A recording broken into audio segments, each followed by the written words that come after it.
Hello সবাইকে, কেমন আছো তোমরা? আশা করি সবাই ভালো আছো। আমরাও বেশ ভালো আছি। বেশ অনেক দিন পরে আজকে আবার ভিডিও করেছি। তো আজকে হচ্ছে হোলি, সবাইকে জানাই হ্যাপি হোলি। তো সকালবেলা উঠে দেখো একটু চা বসিয়েছি, চা করবো অনেকদিন পর। দুধ চা খাচ্ছি, আসলে অনেকদিন বাদ দিয়ে দিচ্ছিলাম, দুধ চা খাচ্ছিলাম না, লাল চাই করছিলাম। তো যাই হোক, দেখো ইচ্ছে করছে তাই একটু দুধ চা করছে। আর আমার মেয়েরা এখনও ঘুমাচ্ছে, কেউই উঠেনি, দুজনের একজনও। আমি এই যে চা বসিয়ে দিলাম, এখন বসে বসে চা খাবো।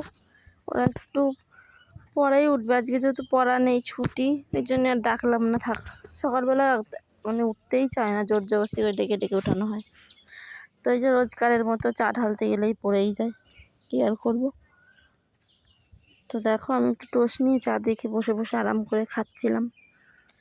এরকমভাবে চা ওই বিকালবেলায় একটু খাওয়া হয়, সকালবেলা আর হয় না। তো আজকে যেহেতু ছুটি আছে, এই জন্য একটু বসে বসে খাচ্ছি। তারপর দেখো অনেকক্ষণ পরে সেই রান্না বসিয়েছি, আর রান্না হবে আজকে যে ভাত বসিয়েছি, আর হচ্ছে ভেন্ডি পোস্ত করব। তাই জন্য ভেন্ডিটা ওই কালো জিরা শুকনো লঙ্কা ফোড়ন দিয়ে পেঁয়াজ ভাজা করে তার উপরে ভেন্ডিটা দিয়ে দিয়েছি। অনেকদিন খাওয়া হচ্ছিল না, সেই জন্যে আজকে করি, মানে ভাবলাম আর কি, নিয়ে এসেছিলাম, ভাবছিলাম ভেন্ডিতে কী করব।